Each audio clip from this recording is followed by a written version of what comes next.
Welcome back to another episode of Liminal Frames. I'm your host, Nathan, and I'm joined by my friend and co-host, Darren King, also known as ExoAcademian. It's great to be back with all of you on Liminal Frames. It's been a couple of weeks since we've had a chat, Darren, and I feel as if the news cycle is a little bit slower than it maybe was toward the end of last year, and I'm okay with that. I need a little bit of a break every once in a while. You can't be gassed down all the time in this topic, otherwise you're going to flame out. But how have you been? What's been going on in your world, and what are some of the sound bites that have caught your eye over the last couple of weeks? Well, on that last question regarding the sort of slowdown in the news, I did definitely pay attention to what Ross Coulthard said recently in terms of there are things happening behind the scenes, which is what I'm hearing as well. And that at this point, it's about corroborating, confirming evidence has been brought forward by many of these whistleblowers with direct first-hand experience with some of these reverse engineering programs. So in other words, there is this counter way of actually bringing forth this information and trying to eventually make it public. But we're now in the process of crossing T's, dotting I's, that kind of thing, so that when it is presented, it looks really solid, because we know darn well that there's a pushback against any of this being true.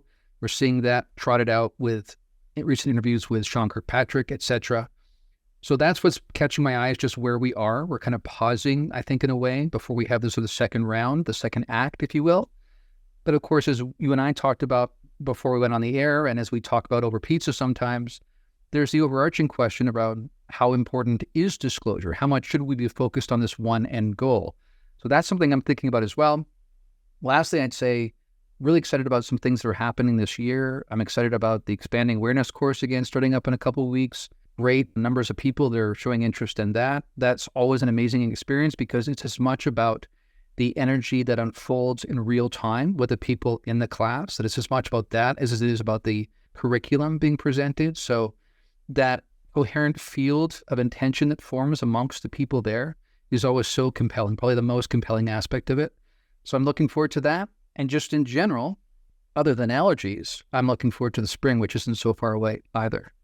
Man, I am not looking forward to allergies at all. But I'm really glad you brought up the Expanding Awareness course. And you didn't ask me to do this, but I also want to plug that course. I had the opportunity to take it, the first one, and it really was a great experience. And I have to tell you, it stayed with me. I absolutely do practice some of the things that we talked about in the course. And I basically almost feel like I have this team of people now kind of behind me at all times that I can kind of tap into whenever I need them. And that's incredibly cool. And it's been fun to see all of those individuals share similar experiences with each other about either it may be synchronicities that they've shared, it may be difficulties that they're going through, and then being able to rely on the strength of the group and kind of getting through those challenges. It's just been very rewarding to watch. So kudos to you for launching that. And if you're thinking about taking the course and get an opportunity to do so, I highly encourage you to do that.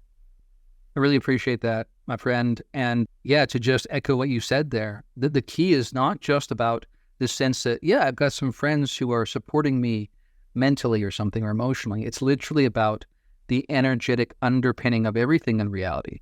And that when people come together with this shared field of intention, it actually creates something. We talk about tulpas and egregores and those kinds of things. This is something that Western civilization is not really grappling with yet, whereas more shamanic cultures and whatnot already take this as a given. But we can actually create things that then therefore give us strength and we can draw upon. So as we talked about in this class, you not only get the chance to feed into this field of coherent intention, but then when people are feeling down or challenged, they can also draw from it. Sometimes people just, as you pointed out, just have this strange feeling that something is propping them up more than usual. And it's because we are more than some of our parts. We're more than the individuals we see ourselves as. Absolutely. And I would say that extends to our show and our audience as well. I feel a connection to our listeners, those who have posted comments, and on a lot of those who haven't. I just feel like there probably is a kinship that we have with folks that enjoy this content and these conversations, that I feel like we could probably hop into any sort of coffee shop or bar with our listeners and have a really wonderful time chatting about experiences and perspectives. And that brings me a lot of joy. It feels like we've created something special there. Absolutely. I totally agree. And we need to do some of that. One day we'll have to go on a tour, a coffee shop tour, and meet people at different major cities around the country or something. Yeah, a little road show. Speaking of road shows, that was an incredible tee up for this next talking point, and that's the Sean Kirkpatrick Road Show. I feel like he's been in the news a whole lot. You kind of alluded to that a little bit at the beginning of the show.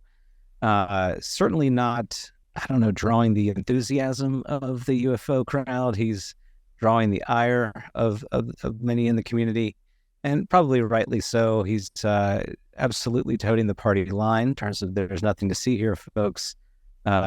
Even going as far as really disparaging folks that have tried to come forward with their experiences and their stories that they try to provide to AARO. After reading and listening to his comments, I certainly have felt if I were a whistleblower with firsthand knowledge, I don't know that I would want to bring my information to that kind of person. I don't think I would get a very warm reception to him.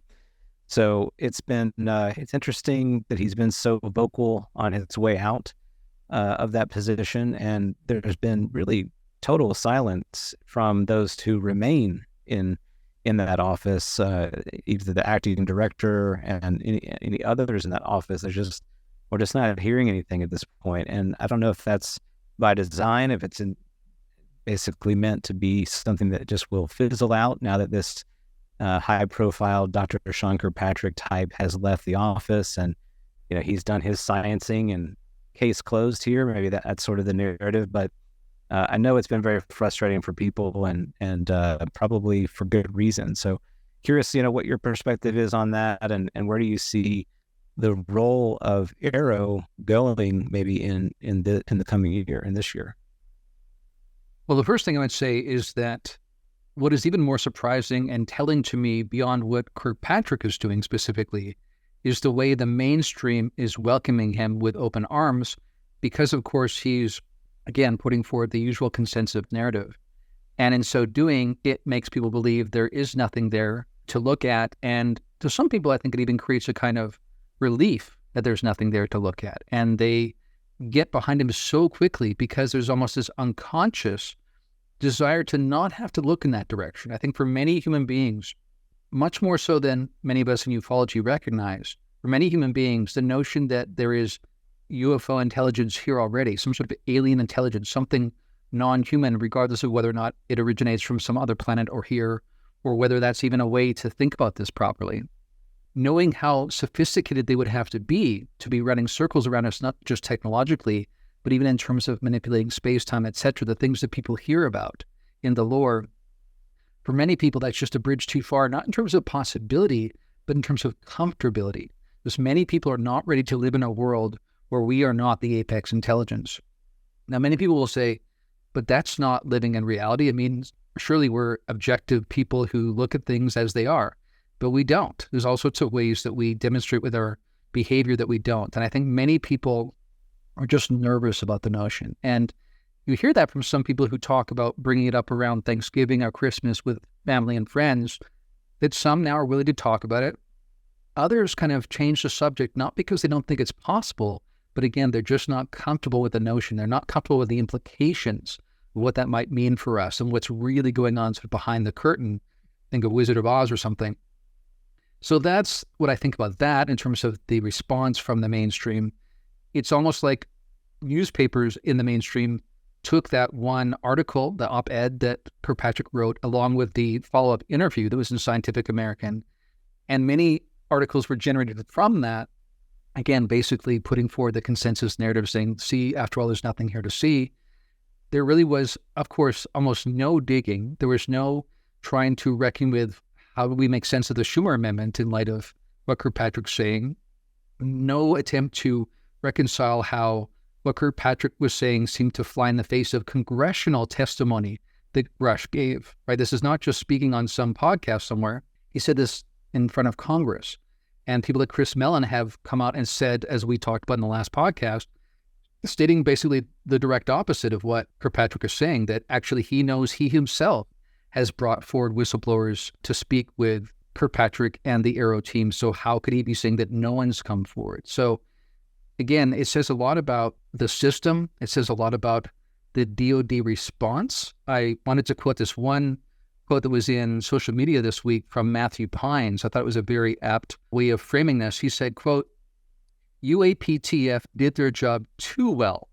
AARO was the bureaucratic immune response. The factional struggle is now obvious, even if sub rosa, unquote.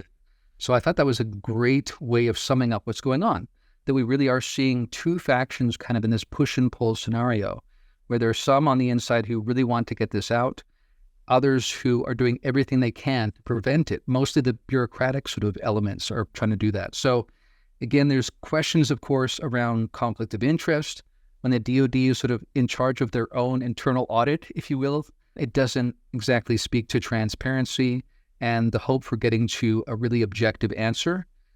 Again, many people, as you and I were talking about before we went on the air, are convinced that Kirkpatrick is a rotten actor to the core. We agreed amongst the two of us that if nothing else, he's either a really woefully misinformed pawn for a system that's trying to distract and misinform, or he is knowingly saying things that he has perfect understanding are not true. So it's one of those two things, but it's very clear at this point, I think for everyone involved, that even looking at it as objectively as possible, that AARO is not really serving the function it was set up to do, that it's more a distract, a smoke and mirrors kind of thing. It's Project Grudge and Blue Book all over again. Yeah, there's just so much secrecy, and this story from Kirkpatrick doesn't really jive with so many other stories. And I'm not talking about stories from people you've not heard of. I'm talking about stories from people everyone in the world knows. Comments from basically all of the presidents that have essentially alluded to the fact that there is something in our skies that we don't understand, that it's real. And it would be strange for me, for presidents past and present, to make a comment to that effect if they knew it was really just U.S. black tech that the whole time. I just think that that's a bit strange. You have comments from the former DNI, John Ratcliffe, basically in line with the saying there, that there is something that we don't understand, that we have imagery and satellite imagery of these kinds of objects. So, how do you reconcile all of these really, I think, reputable sound bites with what Kirkpatrick is saying? And I don't think he's doing the public any favors, right? Because we're not making any progress towards greater transparency. Essentially, we're just kind of touting the party line. It's nothing to see here. You're gonna take the story that we're going to give you, and that's what reality is, even though there's a lot of other evidence to the contrary. And to me, that just kind of breeds even more heightened conspiratorial thinking, right? So this is one of the challenges that we face, and really it's the downstream legacy of a coordinated campaign to stigmatize this topic over the last many, many decades. We're dealing with the effects of that campaign, and being able to shine light on what is actually going on just becomes even more challenging, because you're either going to purposefully and directly confront some of these claims with actual information to clear the air, shine some sunlight on that, or you're going to just say, well, you can ignore all of those things that you've heard. You can ignore all of the anecdotes and reports of these types of objects going back decades. All of that is just either fantasy or some strange black technology, and just take my word for it that you can now sleep easy and let it all go and just put this behind you. And that, I think, is really the frustrating aspect to this story here, is we seem to be very close to getting more tangible information, and the door just get shut in our face. I think that really frustrates a lot of people, and I get it. For sure. And I would add one other way of looking at this that some people have put forward as another possibility, or what they would even claim is happening. This is at least a possibility I think we should keep in mind. And that is that the push and pull narrative I just spoke to in terms of the different factions, there is some of that absolutely I think is real. There may also be an even more overarching structure that is manufacturing that appearance of a push and pull narrative, and that really it's about putting something in front of somebody's face and saying, look, this is real. No, it's not.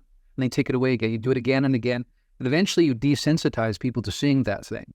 And in so doing, in other words, by doing the smoke and mirrors thing, by doing the thing where you say, this is real, no, it's not. This is real, no, it's not. You eventually wear down people's defenses. So it ends up being planted in their subconscious so that when finally you do confirm it, it's an easy sell and people just accept it because it's already kind of implanted in that way, which of course is a deep kind of neurological processing that is being employed there in terms of understanding how deep psychology works. So in that sense, some people would say that there's a timeline, and there always has been a timeline in mind in terms of when this is going to be confirmed. We've spoken before in this podcast about the sense that 2025 to 2027 is kind of a key period of time where some sort of major reveal will happen, some sort of a major event will happen. We know that John Ramirez has talked about the CIA knowing about that for a long period of time, and basically the shift that allowed for the publication of Leslie Kahn and Ralph Blumenthal's article in 2017 in the New York Times, the most mainstream of the mainstream, was all about a shift in perspective, a shift in approach, a shift in tone from the military-industrial complex, where basically rather than going and having this perspective of we shut this down, we use scoff and ridicule to dismiss this as much as we can while we study behind the scenes, that because there was this understanding that something was happening in the future, was going to come to fruition, that they could not stop, that it was known that it was going to happen, that because of that, they had basically a 10-year roll-up program of slowly disclosing this to the public, but doing it in such a way, again, in this, it's in your face, now it's gone, it's in your face, now it's gone, this push and pull dynamic being maybe somewhat of a play for the sake of, again, pursuing that same sort of way of sociologically conditioning people, all for the sake of leading us to this point where something major is going to happen. Because people will argue, if it were not for that, why would they have shifted tone at all? Because one thing I think that is pretty clear about this is that regardless of what they do disclose, there's so much they do not understand. That even the nature of reality is an open question, as I've been saying on Point of Convergence, and as we've said many times on this podcast.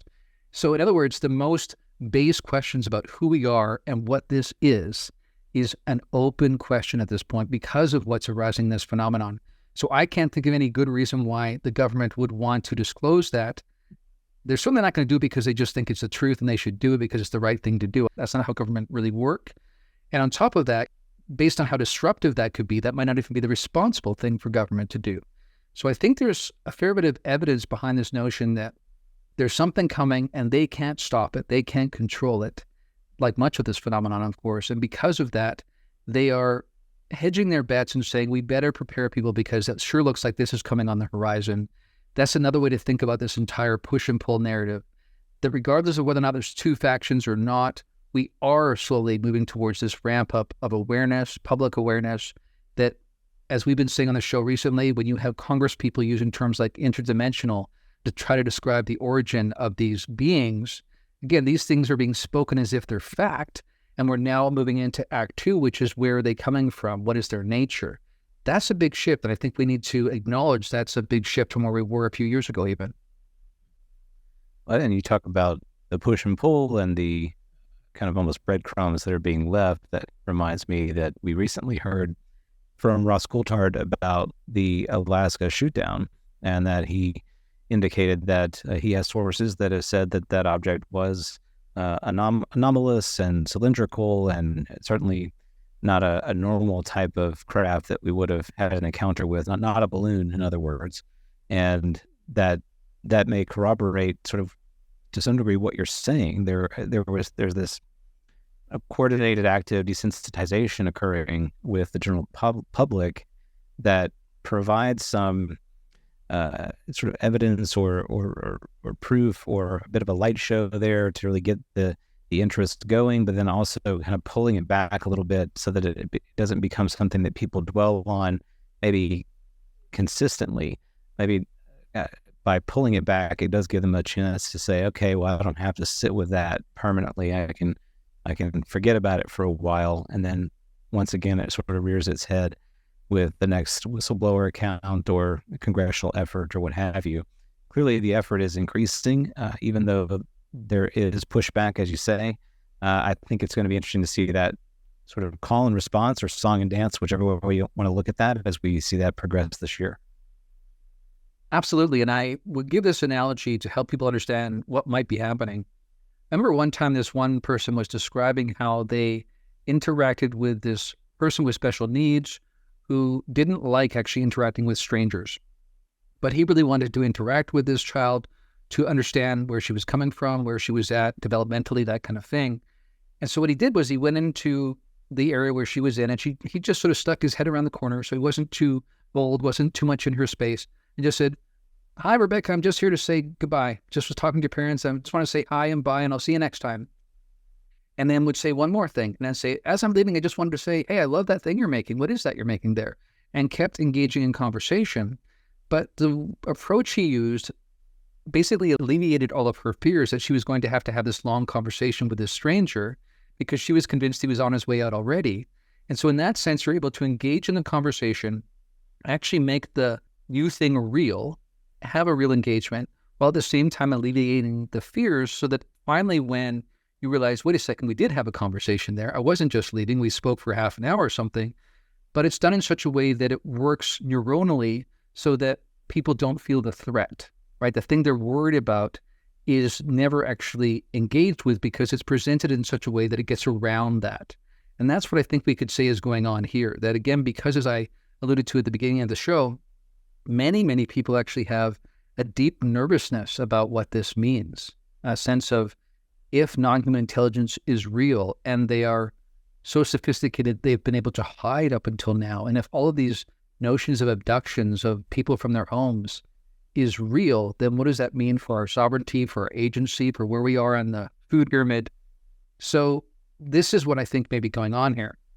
And to your point about the Alaska shoot down, you and I had conversations when that first happened, and I said to you then that this is more than just a random balloon coming from China or whatever, and that, as you pointed to there, by getting this all over the news, but being very inconsistent in what you're saying about it, and not doing the usual follow-up by saying, for instance, sure enough, we were able to recover all of the debris that landed, and then sure enough, it's just a balloon. So they would imply that some were balloons, and then sort of like the implication was maybe the other ones were too, but that was never confirmed, because there were several of these, right, that happened in a short period of time.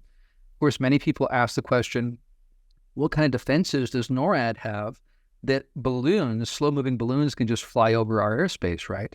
And again, the understanding I have is that there's much more than meets the eye there, that there's reasons why that was kind of a smoke and mirrors game. But again, it being about this desensitization of the American public to the notion that these anomalous things are around. And importantly, and speaking of this kind of call and answer thing you're talking about, we were able to shoot it down, right? So that gives us a sense of control, of having sovereignty over our skies, right? So let me just introduce the notion. You already know about this because I talked to you about this when it first happened. To everybody else, I'll just say, what if you have this notion that if you're going to slowly make people aware of these other intelligences in our midst, and you want to do it in such a way that's not totally alarming, gives you some sense of sovereignty, some sense that you can control the situation to some degree, you might begin with something like an anomalous object or vehicle that's flying over your airspace that you're able to shoot down. What does that do for the psyche of the American public, knowing that sure enough, these things are anomalous, they're real, but we're still in control. We can still respond. We still have some sense of sovereignty. I would argue we really don't, that was actually part of the game. But just think about that in terms of the psychological operation, the psyop, if you will, that's not just meant to say this isn't real. In the long thrust of things, it's to say it is real, but it's done in such a way over multiple steps so that people become inoculated over time, so it's less shocking when the final thing is confirmed. Yeah, that's definitely a good way to look at it. I think that's a compelling way to look at that. And quite frankly, maybe the best outcome we could hope for is a slow, gradual desensitization to what this might be, rather than the, what people popularly talk about, the Independence Day moment, this sort of craft showing up and then all hell break loose. I don't think we're really prepared for that, particularly given the deep complexity that we believe this represents. It's not just some sort of straightforward extraterrestrial visitation. It's far more complicated than that. Well, I think along with part of that conversation, we hear from time to time individuals making some very strong predictions about events that are going to be happening in the disclosure process. And I'm particularly frustrated, or maybe surprised is the word, how often it happens. I feel like it happens every year, where we have individuals, very prominent people who are outspoken in the community, who have connections, who say some of the most sort of bold claims with incredible certainty. We're going to have disclosure by January. We're going to have new language written in February. All these different, even with specific dates given, and those dates come and go, and inevitably those predictions don't come to light. So I wonder very often what good that does. I feel like it's almost as if I had a prediction of that nature, I would do a lot of hedging, sort of say, well, this is what I'm hearing, and it may not actually happen because there's a lot of things happening behind the scenes, but there's a good likelihood that from what I'm hearing, this could happen by this particular time period. But you don't really get that. It feels like there's a lot more, I don't know if it's just sort of a one-upmanship kind of thing happening, but people are really putting out some bold claims.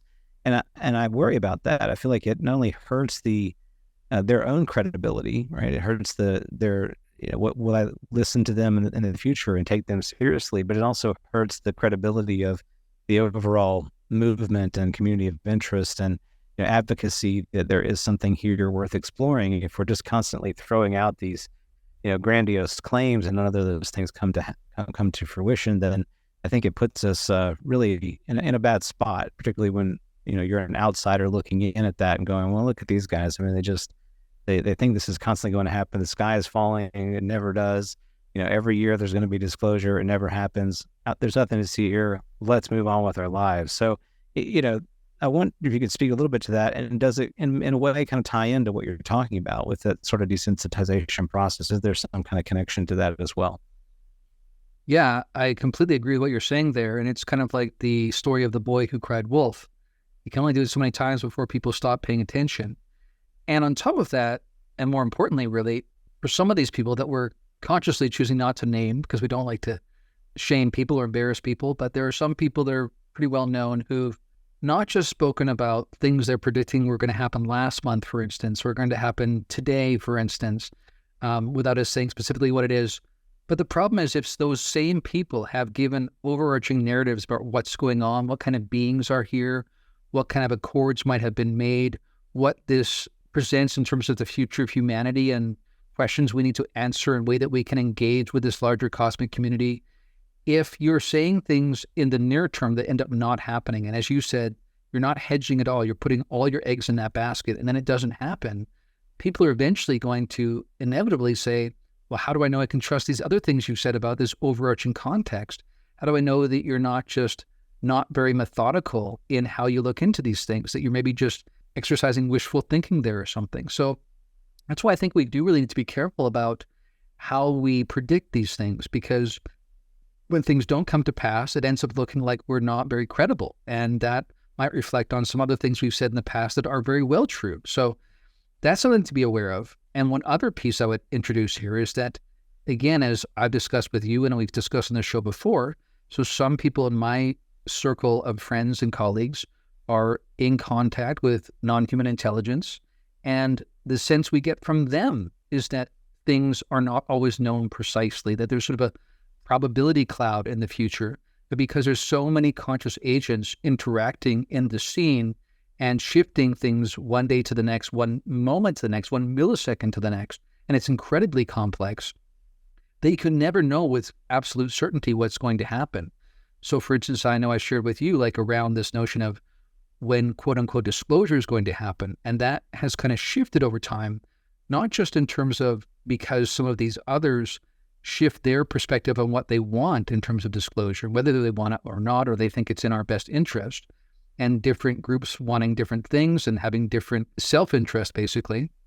But more importantly, again, because there's so many actors, and I don't just mean human groups, I mean international groups, I mean also some of these others, various different groups of these others with different intentions, different agendas that all factor into what ends up happening, which speak to sort of the quantum nature of reality itself that you and I were talking about before we went on the show.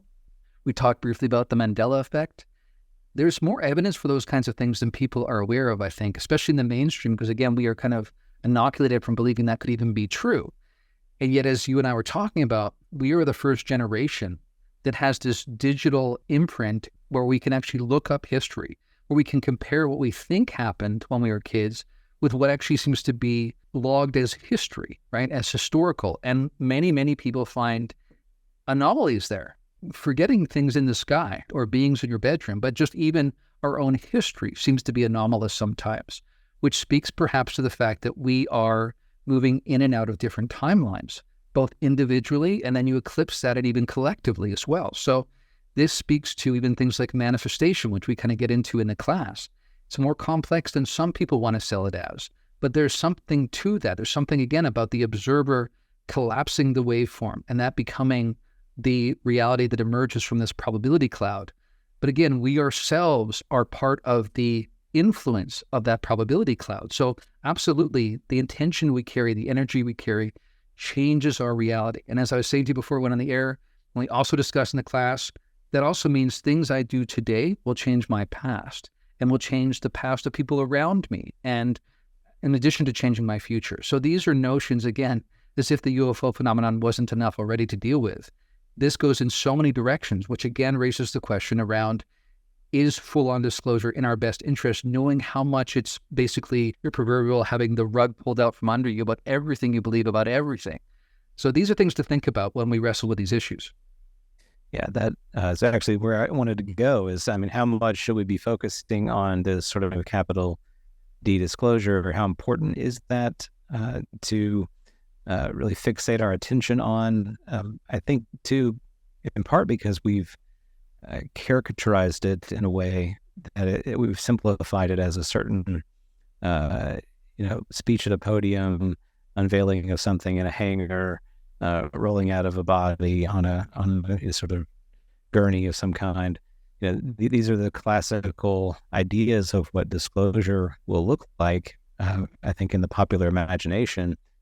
And in my mind, if we fixate on that kind of picture of what it will be, and it's not actually that, then we're doing ourselves a pretty great disservice.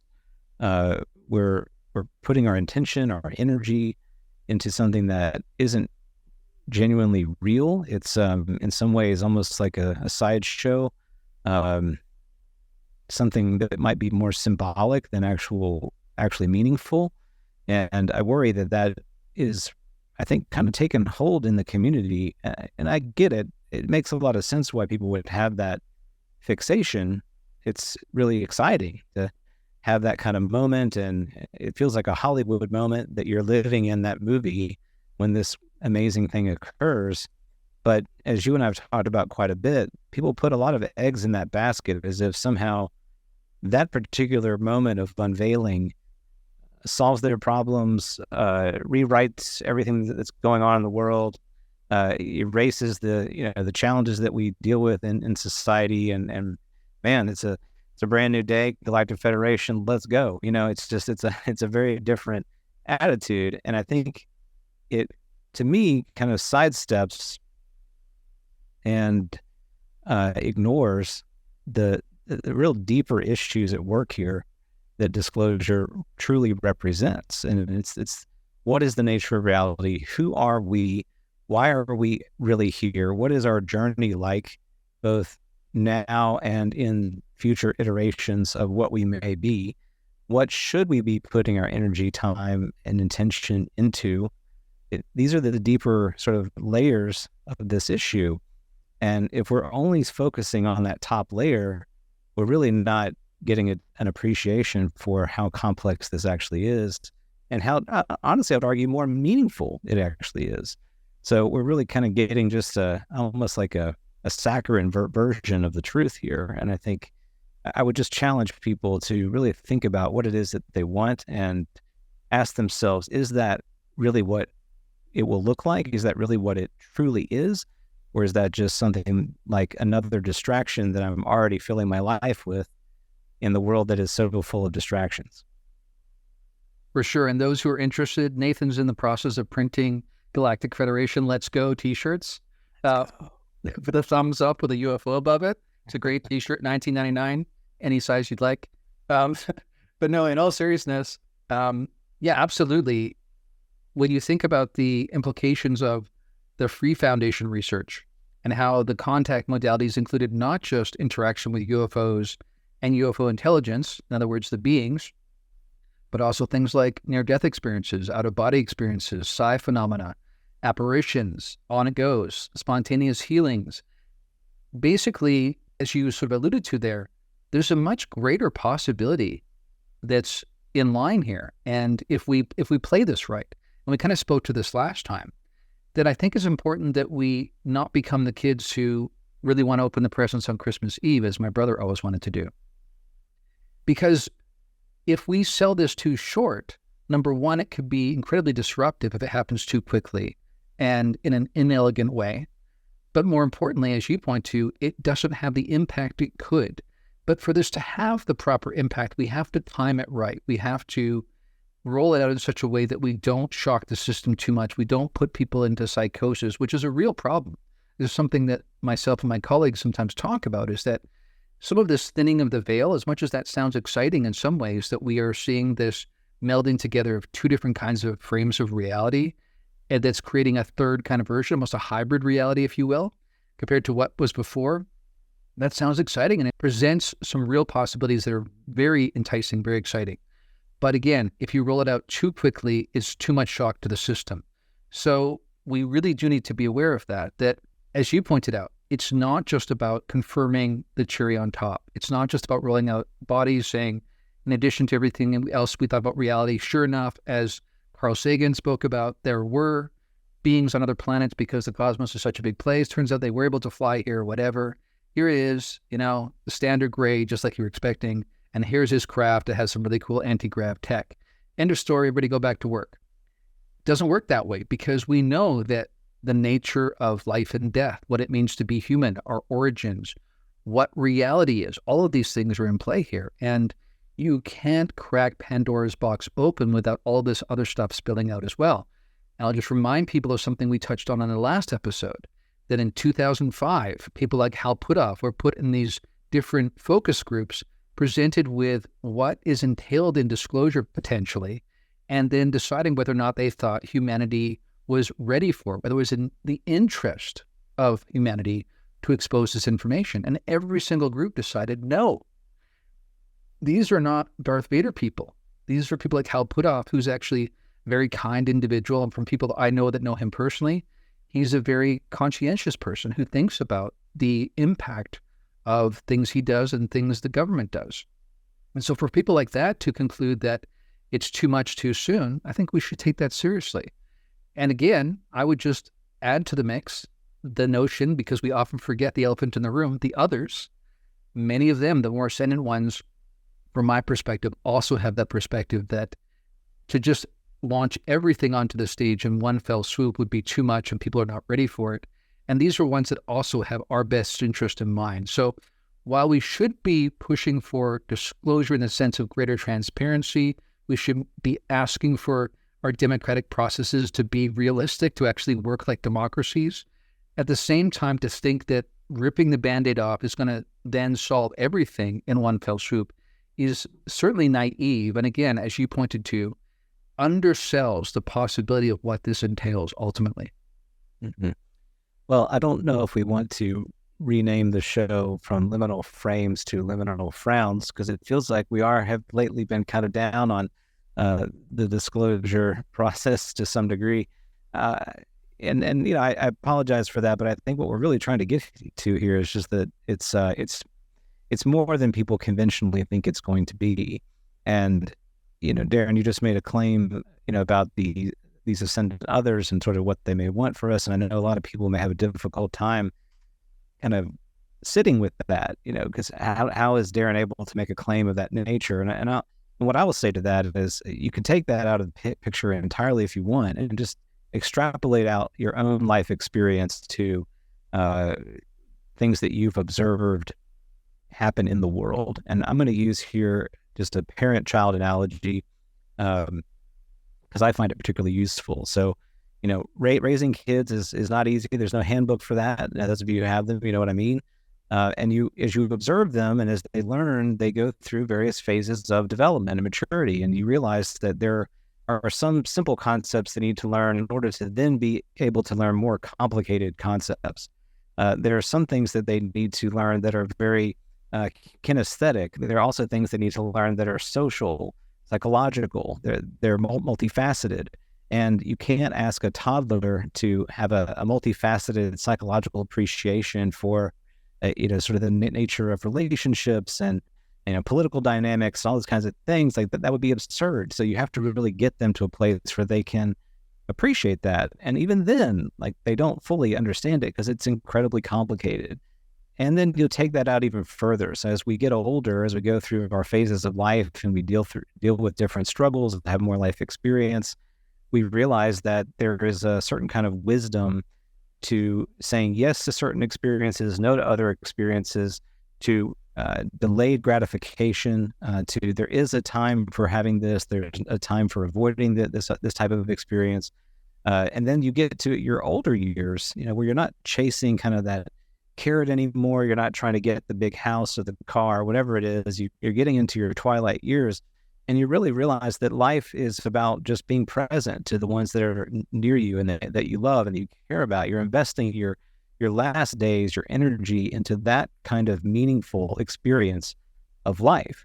And I'm saying all of that to say that what if disclosure is much like that, where we are really, as a human civilization, kind of in that infancy stage, that toddler stage, that gimme, I want this thing, and I just want it now.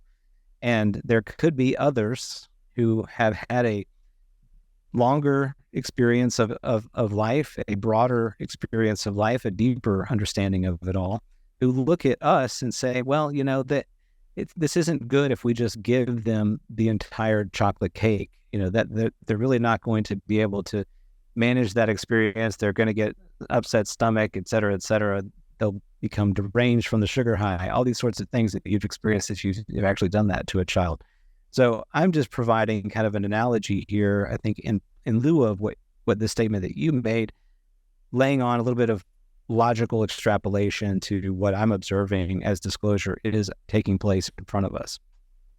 Yeah, I think that's very helpful. And I think the big shift that people need to make is recognizing that we are not the apex intelligence, that we are, again, as I said before, not the top of the pyramid, and how much that changes the entire situation. We discussed before the three-body problem and the implications of that book, and that it brings forward these notions that what happens if there's an intelligence that's so far beyond us, so sophisticated, that it can begin to play with reality in such a way that makes us begin to question the constants of nature and that undergird our scientific assumptions and those kinds of things. That throws everything out of whack, because the one thing we do assume, generally in how we behave, is that nature is a fixed thing, that we're at the top of the pyramid, that we're really impressive creatures because we can predict things, and sure enough, they happen time and time again. So we're feeling confident about saying those constants are just that, constants of the universe itself. But then you have beings beyond us who can play with our perception of those constants, and then that creates chaos in itself. So again, it's the degree of change that's involved here. On the one hand, yes, it's exciting. It creates the possibilities of an amazing transformation for our society. But again, if it happens too soon, too fast, too much, it's going to be too much for people. When you look for signs psychologically in people that a certain kind of revelation might not be handled well by them, one of them is this notion, as I pointed to earlier, where many, many people just seem kind of nervous about this. Maybe they have some deep memory about it, right? It could be a subconscious kind of fear that's arising, tied to something they deeply know, which would make sense because, again, we are much more than just our conscious awareness. We are tied to the bedrock of everything that is. So the challenge, though, is that kind of foreboding, that kind of fearful response, that kind of, I just don't want to look in that direction. I don't want to look in the closet in case there is a monster there. That suggests to us that you have to be careful, just like to use your analogy again of a kid, that you want to be careful how you roll that out. We know as parents that there are some things that are dangerous for our kids. There are predators out there. There are things that we should be wary of. Doesn't mean we should live our lives in fear, but we should live our lives in such a way that we're responsible. But we don't tell our kids about all those things when they're 5 years old. We do it at age-appropriate points. And again, the issue is not that this doesn't fit as an analogy. It's just that people are not used to considering themselves like children in this context, right? That's what people are not ready for, especially the Neil deGrasse Tysons of the world, especially, right? These people who are given these vaulted thrones of being the gatekeepers for knowledge are the ones who are going to be the last to get on this train, because it means giving up everything they've thought to be the case, that they've assumed to be justifying basically their position. So again, this is the key, that in the big picture, it means positive things. It means a transformation that creates possibilities for a more unified humanity than ever before, that could address many of our concerns around climate change, around energy production, those kinds of things. But again, you can't just consider the positives without thinking about the transitional points we have to go through. That we do have to be careful of. And yes, as bad as things are right now in the world, it could be worse if you do this wrong. If you do it too quickly, you rip the Band-Aid off, you shock people into a kind of reality awareness that puts them into psychosis on a mass level, makes some people actually double down on their narratives around this being demonic, and they start launching attacks on everybody else who doesn't see it that way. You create international strife, again, because we have different worldviews that will basically assume this is different things based on the possibilities they assume to be there. Again, as we pointed out, just in our own country, we have 3 different worldviews that are coexisting. And that's exactly why we have the culture war we have right now, because people literally see reality differently. So imagine you then, on top of that, pull out this rug from out under everyone, and then it's a complete crapshoot in terms of how people are going to respond. You think again about that movie Contact, which I mentioned in the recent episode of POC, because John Mack mentioned that in his Passport to the Cosmos book. One of the things that happened in that movie, if you remember, is there's a bunch of scientific people that are excited about this idea of going across the cosmos and visiting the star Vega, whatever the system. Now, what happened to her was she went in this pod and she had 18 hours of experience recorded in her pod. But according to everyone else that was looking, she never left the launch pad, right? So you have that kind of discrepancy in terms of experience, but something real happened. But you have the sort of sci-fi aspect of that mixed with the kind of spiritual aspect, right? Because there was almost like this transcendent feeling of some overarching presence or godlike figure that showed up in the manifestation of being her father, right? On this distant shore that she was flown to. But then on top of that, you had those religious groups, if you remember, who blew up one of the first pods because, again, they saw it as evil and they didn't want to be any part of that. And so, again, I think that's very predictive of Sagan right there. That was pretty prescient of him to see that that will inevitably be the case here, that it's not just one reality that will be interpreted one way. It's a reality construct that strips away so much that we thought was the case, and you'll simultaneously have many different people from different worldviews interpreting it very differently at the very same time. So certainly the responsible thing to do is to consider this carefully, to roll out in such a way that you try to minimize the destabilization factors. Yeah, it's so crazy, Darren, because I watched that entire scene today, and we didn't talk about before the show discussing Contact at all. So that's just another example of some strange things that happen when we get together. And you're absolutely right. It's confounding, and that's what we've observed with the phenomena. That there are confounding elements in the experience. There are sort of aspects of it that are physical. There are aspects of it that we would call sort of non-physical, supernatural. So how do we hold all those things in suspension together? It's very challenging for us with the models that we have. And of course, we also all bring our own biases to these experiences, whether we've had the experience ourselves or whether we're hearing the experience from another person. And I know we wanted to get into some of that conversation because I think it's incredibly important how people value, sort of place on a value scale individual experiences that they hear or read about. How do you approach those experiences? How do you judge them? What degree of veracity do you apply to someone's experience there? And why, right? So what would make experience A more credible than experience B? And I think you're going to get different answers from different people. You and I talked about before we went on the air that because I haven't had a direct experience of the phenomena, that it does make it a little bit more challenging for me when I hear someone's experience to kind of just jump right in with them and be like, oh yeah, totally. I mean, I know what you mean. And that's exactly, totally, it's real. All of it is. I don't need you to show me any kind of evidence. Because I've had something happen to me that is the same. And so I have to take a different approach to that kind of account. I have to take a different lens of interpretation to it that, is, you could go on a spectrum there. I could approach that and say, well, this sounds like the rantings of a crazy person, because I haven't had an experience like that. And that doesn't sound like something that happens in a normal experience. So therefore it just must be in that bucket of psychosis, and I can kind of discard it. And this person might need some mental health treatment. That would be one approach that you could take to that experience. Another approach would be, okay, well, that's, I've not had the experience that you're sharing with me, but it really sounds like you're genuine, you're passionate about it. It really feels like it has happened to you. And I'm going to kind of just hold that in suspension.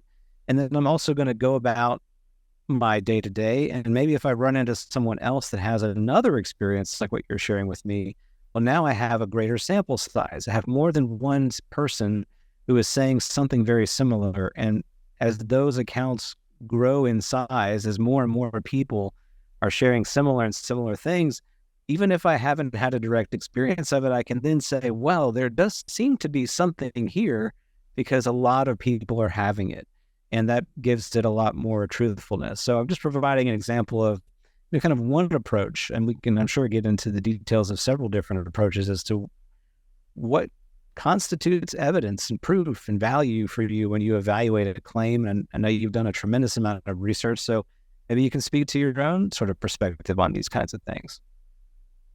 For sure. And I think in a minute, I'd like to get into reading a section from the introduction to John Mack's Abduction, because it describes the process he was thrust into when he was presented with this evidence, and it completely confounded his perspective on what was real, right? I think for me, I always like to say to people, as you kind of hinted at there, we have different people from different walks of life who don't know each other, who don't show any evidence of having any interest in this topic whatsoever, describe very similar elements to experiences that they wish they had not had, to the point where sometimes what happens, and I might read this part, where they sometimes see a drawing or something, or some account from some other abductee, contactee, whatever you want to call them, that matches their own experience. They kind of have this moment of shock, because they'll say, how did you know that happened to me? I haven't talked about that yet. And John would say, well, that's actually somebody else that happened to. Why did that happen to you too? And the person would kind of be struck with shock, because suddenly, while part of them was allowing that to maybe be a dream, a very strange dream, they suddenly couldn't, because someone else had had the very same experience. And so now they realize it's grounded in reality. And again, I want to point out to people, those people did not want that to be the case. They wanted with every fiber of their being for them to be told, you're just having a very strange dream.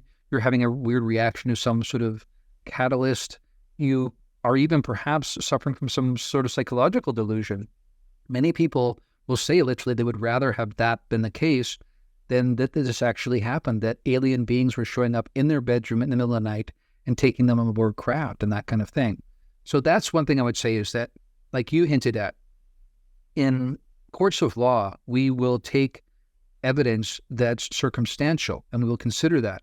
And when you have numerous witnesses that are, in every other aspect, credible witnesses that don't seem to show evidence of delusions of grandeur or anything like that, from different walks of life, describing very similar things, what can you do other than to say that this is pointing to something that really happened in their experience? And when you bring in, as you pointed out, the physical aspects, then you have to really consider this is happening in our reality. Yeah, definitely. It's a lot. I mean, I have to be honest. It's, I get asked about this often because I do a lot of podcasting on UFOs, and I haven't had an experience. And people, I think, are curious. So how do I evaluate these claims and these stories? And how can I believe in them? Do I just have a very low threshold of evidence? Am I just a gullible person? It's very interesting, people's perspectives on this. I tend to agree with what you said, that there's a lot of very strong circumstantial evidence here to show that something is happening. And I think I identify a lot with John Mack in that regard. Here's a person who didn't have an experience of his own, but he evaluated people who did, people who confided in him their own experiences. And after compiling, those over and over again, he had to confront the reality that there was something here that it could be, it was undeniable. And, I'm frustrated by the fact that what I think a lot of skeptics will do with those, with that collection of experiences, they'll say, well, the human mind is, it's really wild. It's a meaning-making thing. It just kind of concocts a lot of convenient narratives and stories and fantasies. And, this is just more sort of an archetypal structure, neurological structure of the human mind, that we have these placeholder experiences that just happen to be pretty similar across generations, across cultures, it's sort of deep down inside of our genetic code that these archetypes live, and they just happen to come out in this way, and that's why they're all the same. And also that the human mind is basically untrustworthy. We're prone to believing in illusions and misidentification of things that actually happen, and so they lean heavily on the kind of fallibility of the human experience. But then in the same breath, what they'll do is they'll go on to say how powerful the human rationality is, how powerful our logic is, how we can deduce the qualities of nature just by our observation of it, and therefore we can understand the deeper principles of reality just by our ability to perceive them. Well, we've previously pointed out how flawed our perceptions are. So how can we have both of these things happening at the same time? So instead of taking that approach, I've really kind of decided to put my own sort of trust in the human experience, and to say that human experience is valuable, is meaningful, is real, and is complicated. I'm not willing to say that these experiences people share have to fit in a certain template. But what I am willing to say is that there is something to them. There's always that interpretive layer to experience, but I think just to sort of write them off as being, delusions or just things that make me uncomfortable, therefore I don't want to, entertain them, I don't think that's very fair. And it also just doesn't hold space for that person. It basically tells them that their experience is imaginary, concocted, not real, not valid, and I'm basically invalidating them in the process as well. I just feel like that's a bit of a leap too far for me to make as a person in that human-to-human interaction, and that's just my approach to these kinds of experiences. We could talk about other forms of evidence, quote unquote evidence, in terms of documentation or interviews or physical sort of imprints that people have from experiences. Those are, I think, also quite compelling. But as we've talked about many times, they live in a strange kind of here, not here space, that they don't fit neatly into our sort of laboratory tested, repeatable conditions. And I think that poses a lot of challenges for people that really have grown to live and operate in a world, not just the world around them, but in a mental model world where that is the standard that they have to live and exist within. So I think it's challenging for them to kind of look at that type of evidence and go, oh yeah, I mean, this must have happened to you, instead of, oh, this looks like a birthmark or something. For sure. And I think there's a couple of things I would say there.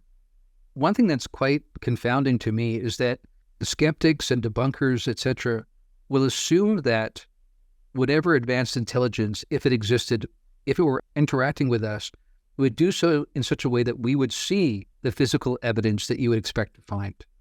And of course, that assumes that they are not so far advanced that they can't control the way we perceive even our physical space, which is a huge assumption if you think about it. They would have to be within the same sort of developmental frame as us, maybe 100 years ahead or something, to be subject to the same laws of evidence, not because the evidence doesn't exist, but they have these overarching capacities that allow them to manipulate our perception of physical space. And if that's the case, then suddenly you can't apply the old rules anymore. For instance, case in point, and people like Hal Puthoff, again, have spoken about this, that when people suddenly notice that there's total silence, they're in a forest, and suddenly, instead of hearing crickets and birds and various things, the sounds of the wind and the trees, they hear absolutely nothing. And I'm just reading an account today, a new account that I've not read before, but it's very familiar again. And in addition to feeling like there's no sound, they look to the side and literally their friends look frozen. So basically local space-time is either frozen or slowed down to such a fraction of a millisecond that things are moving so slowly that they can conduct their affairs, do everything they need to, and then put everything back where it was and leave and then restart our perception of local space-time. And of course, when that's the case, when that's really the equation, then all of the usual rules of evidence go out the door, because you can conduct the crime, if you will. You can rob the bank, get what you need, copy the money, put the money back in the vault, then start up space-time again, and nobody knows that any kind of crime ever occurred. This is kind of an analogy here. So this is what people need to consider in terms of, again, if you really allow for these beings being hyper-advanced, what would that mean in terms of the usual way we assume we would gather evidence, even physical evidence? But as you pointed out, in addition to that, there is physical evidence. There's things like implants. There's things like when someone says they're abducted, there's the remnants of a part of the ground that looks burnt, or that there's clearly indentation suggesting a craft was there. Sometimes either you get things like plants that don't grow properly afterwards because there seems to be some sort of radiation, or sometimes some plants seem to come back to life that had seemingly not been alive before. So you get all these weird physical manifestations for sure as well. And Jacques Vallée has pointed out that while there is a key psychic component, there's also a physical nature to this. And you just can't get around it. And again, I would argue this is what you should expect if the beings are hyper advanced. The other thing I would say in reference to John Mack that you brought up earlier, and I think it's apt that you brought up the fact that he was somewhat like a non-experiencer, of course, because he was a person taking in these accounts, trying to make sense of them, trying to counsel these people who'd had these experiences, but he himself was never an abductee. Now, what's interesting there is that we should consider his expertise, that he had spent decades at this point interviewing people, developing a bedside manner where he had an intuitive sense of when people were lying to him or not, or people were not necessarily lying, but were delusional, were showing some signs of psychopathology. This is something that he was professionally trained. We talk about these expert pilots, they're expert witnesses, and we should take them seriously. They're trained on what all of the enemy aircraft look like. So when they're saying they're seeing something that not only isn't ours, but they're pretty sure could not be within the envelope of development for any nation state, we should take them seriously. We spend a lot of money and years training them to answer that very question. In the same way, people like John Mack were trained to know when someone's lying or they're delusional or they're suffering from some sort of psychopathology. He found this was not the case. And as I mentioned in the last POC episode, this made him have to reckon with what is real, because he was so convinced that they were showing signs of having had something really happen to them, and even their bodily response in terms of post-traumatic stress response suggested something really happened, because again, you can't fake that even when you want to. So he did what all of us, I would suggest, should do, and that is take the evidence at face value, especially when it happens time and time again with many, many people. But to that point, let me just read a section from the opening to Abduction, when he's talking about when he first encountered this phenomenon that he'd never heard about and certainly had not taken seriously up until that point. Quote, "In the fall of 1989, when a colleague asked me if I wished to meet Bud Hopkins, I replied, 'Who's he?' She told me that he was an artist in New York who worked with people who reported being taken by alien beings into spaceships. I then said something to the effect that he must be crazy and so must they. No, she insisted, it was a very serious and real matter. A day came soon when I would be in New York for another purpose. It was January 10th, 1990. One of those dates you remember that mark a time when everything in your life changes. And she took me to see Bud. Nothing in my then nearly 40 years of familiarity with the field of psychiatry prepared me for what Hopkins had to say. I was impressed with his warmth, sincerity, intelligence, and caring for the people with whom he had been working. But more important than that were the stories he told me from people all over the United States who had come forth to tell him about their experiences after reading one of his books or articles or hearing him on television. These corresponded, sometimes in minute detail, to those other abductees or experiencers, as they are called. Most of the specific information that the abductees provided about the means of transport to and from the spaceships, the descriptions of the insides of the ships themselves, and the procedures carried out by the aliens during the abductions had never been written about or shown in the media. Furthermore, these individuals were from many parts of the country and had not communicated with each other. They seemed in other respects quite sane, had come forth reluctantly, fearing the discrediting of their stories or outright ridicule they had encountered in the past. They had come to see Hopkins at considerable expense and, with rare exceptions, had nothing to gain materially from telling their stories, etc. That basically tells you what it was like for him. And again, to his credit, unlike so many others, rather than dismissing this out of hand because it didn't fit with his reality perspective, he took this head on and said, this is an opportunity to learn something about reality, which again is the spirit of science. And that's what I would ask that we all do. But as he pointed to there, when you look at the abductees themselves, you look at who they are, the credibility of them en masse, then there's something that we really need to pay attention to. And again, on top of that, if these were hyper-advanced beings, they would be able to do things that confound us in other ways. So this is the way I think we should look at this. Would you and I say there are some people who make stuff up? Absolutely. Of course, that's true in every field. Are there some people who are delusional? Absolutely.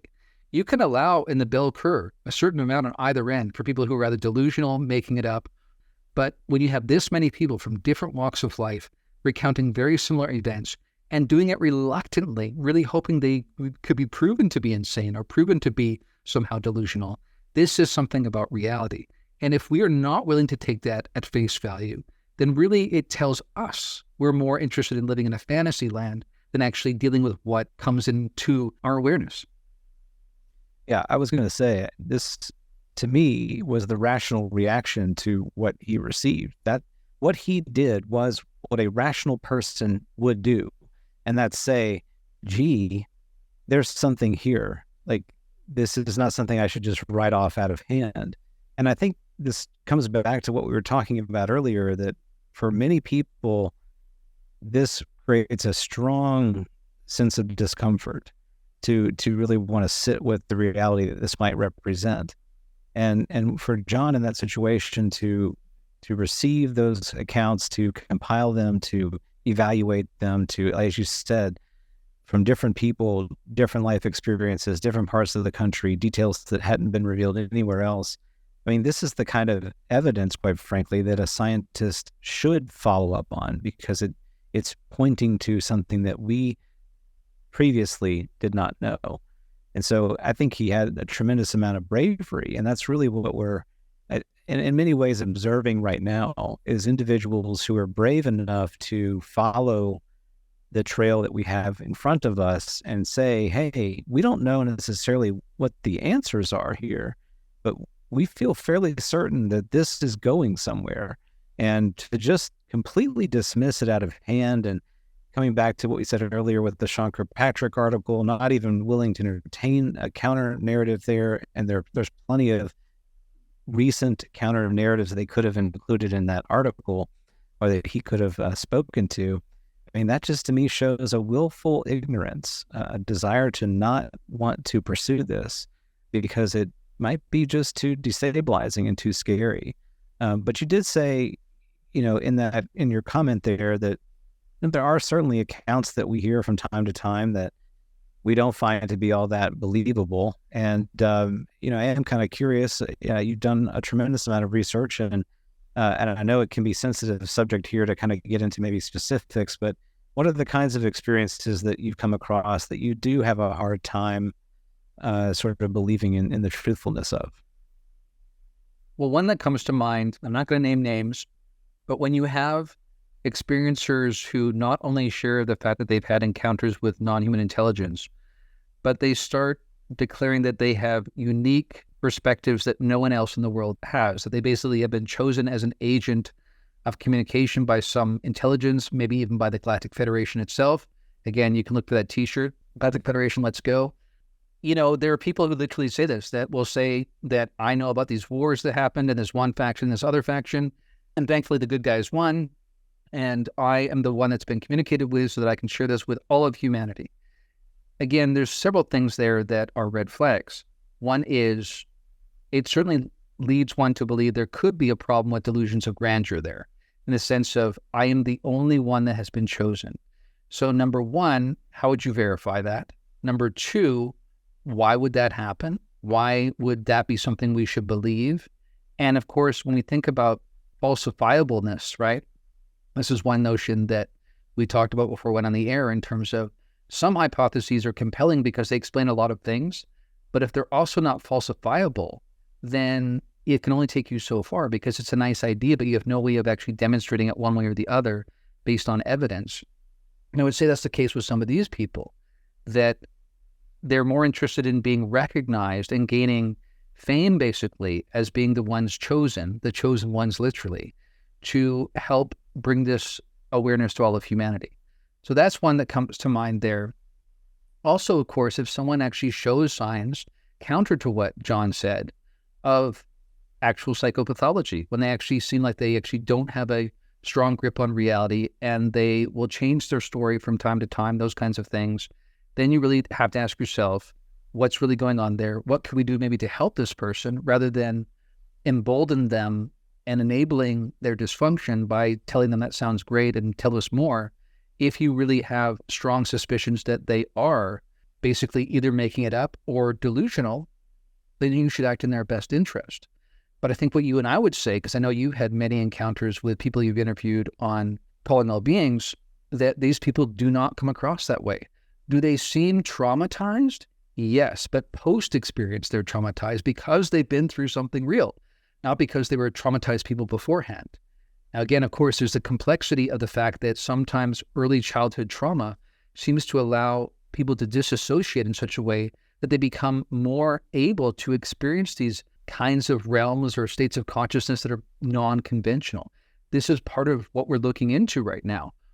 That is a data point, right? That is compelling. What is it about the fact that people who had traumatic experiences that allow them to disassociate, which make them have these encounters more often? You could make the argument, you could present the hypothesis that says, well, because when you develop that skill, you happen to notice what's going on in this larger frame of reality than everybody else tends to see. I think that's very apt kind of hypothesis to make. But again, the key is that John was not going in just wanting to believe. He was the opposite. You heard at the very beginning there, that what I just read there, that he assumed Bud Hopkins was crazy and so were these people. He literally said that. He was very honest about it. And it was only with the gravity of the evidence and the preponderance of the evidence from what he saw as very credible sources, again, applying all of his decades of experience, trying to understand what people were presenting to him, whether or not they were being honest and whether or not they were being delusional, he determined they were giving testimony to their experiences to the best of their ability and that their body showed evidence of the experiences themselves as well. So again, what we're trying to say is that not that you should be gullible and take every person at face value. We should try to corroborate. We should try to, for instance, take Grush's claims and find other whistleblowers that come forward to say some of the same things. We shouldn't just take these things on faith. But again, in any other field, if this was a court of law and you had tens of thousands of people describing the same kinds of events that didn't know each other, that showed no signs of wanting fame or fortune, to the contrary, they show signs of not wanting this to have happened to them, then you have to take it seriously. And when you add to the mix, as I've been saying, that the claim being, the hypothesis being that these were hyper-advanced beings from some other frame of reality, whether that's Alpha Centauri or some other dimension or whatever kind of placeholder we want to use to describe it, of course, they would be able to manipulate our perception and even space-time itself in ways that would make it difficult to confirm through material evidence alone. That's the approach I think we should take to basically take the best of the sciences and empiricism, but also be open-minded in terms of what we might not know and how we might discover those very things. Yeah, that's really, really important. One thing I learned recently is not to publicly disparage the experience of Bob Lazar. So I will not get into Bob Lazar.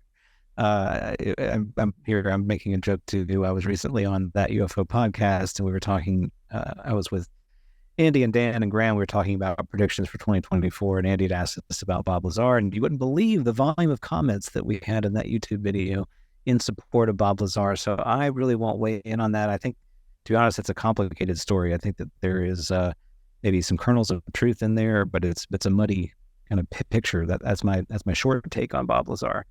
But really to kind of follow on with what you're saying, I couldn't agree more. The things that raise red flags for me are people that are they're not humble. They're really pushing a story. They're trying to get out there in front of people. Their story doesn't seem to kind of have a through line over and over again. They also tend to provide incredible amounts of detail about things. The aliens are like this, and they came from this place, and they only eat this kind of food, and they the gravity is this or whatever. I mean, it's just a high degree of specificity. To me, is I don't know. It raises some flags. I'm not quite sure what to think of those.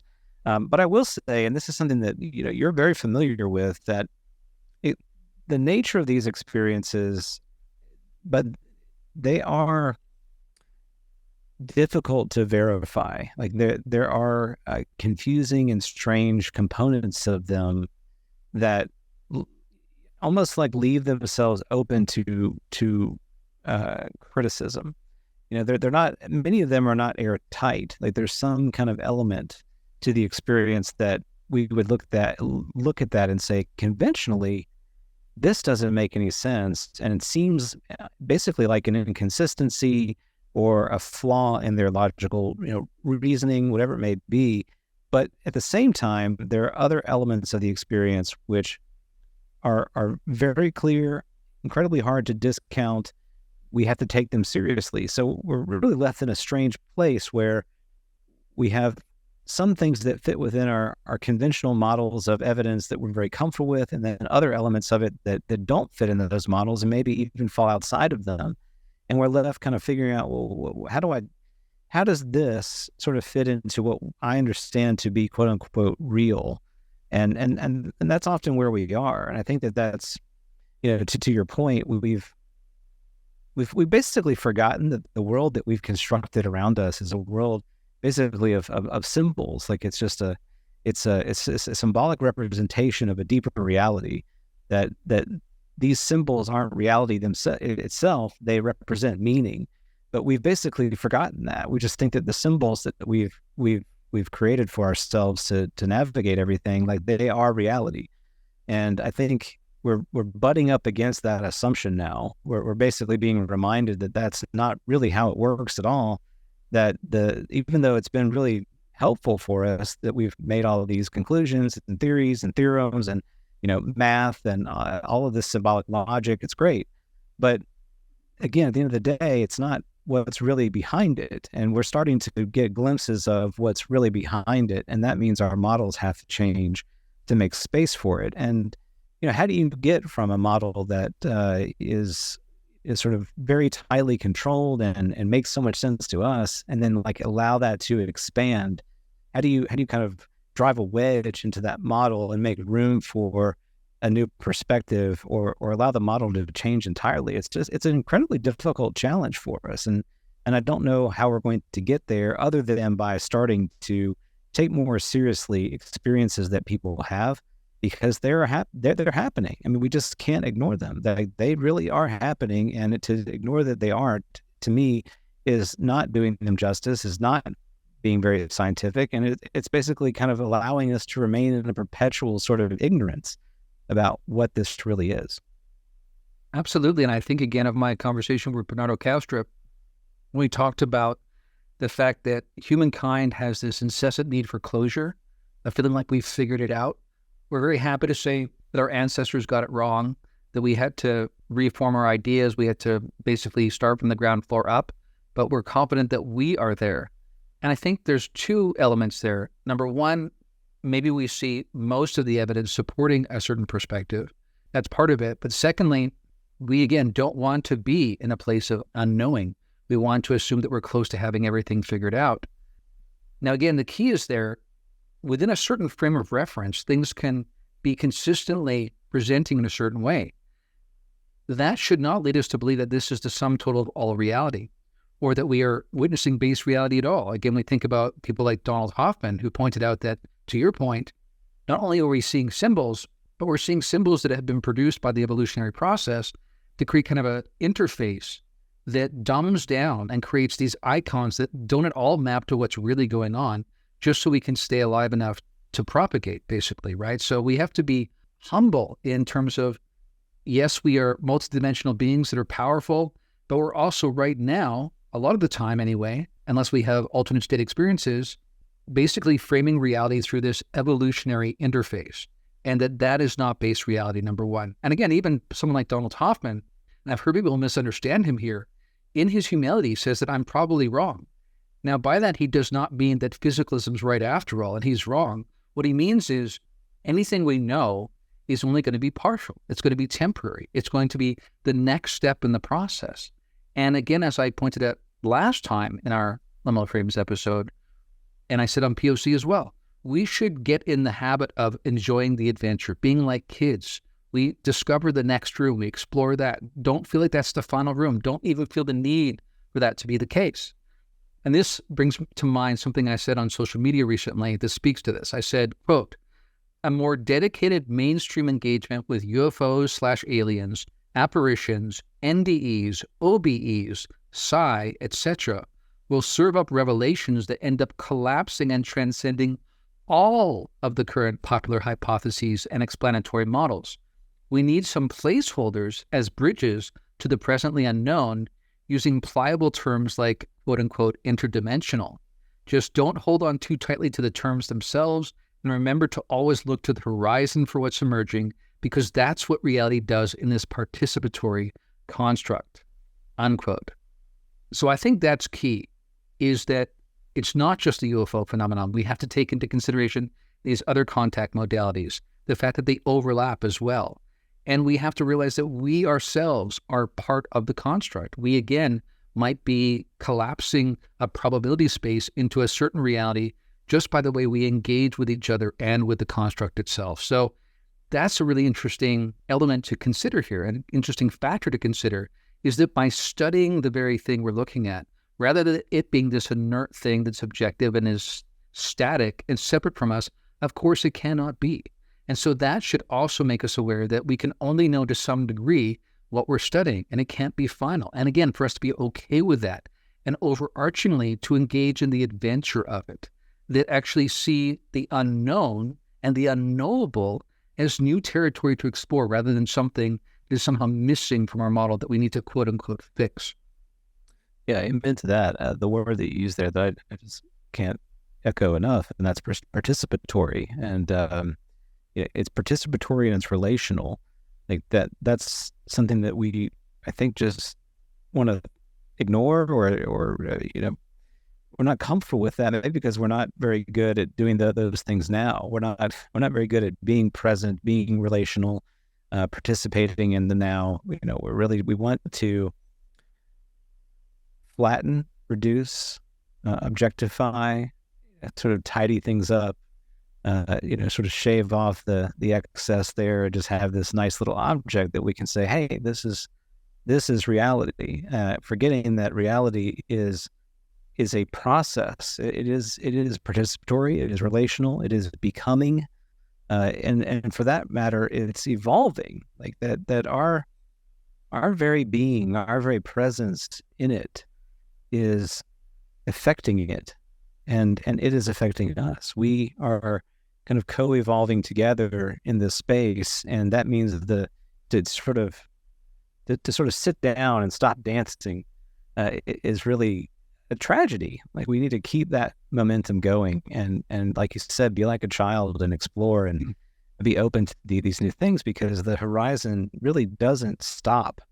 And for whatever reason, I don't know why, maybe we just don't live long enough, we forget this. We really just don't retain this kind of information. We tend to think that when we arrive on the scene that we've got it all figured out. And as we get older, we realize, well, gee, we didn't have it all figured out. And if I look at history, I say, oh yeah, well, they didn't have it all figured out. So, why stake a claim on knowing what reality is now, when we basically have all the evidence in the world that that's going to be wrong.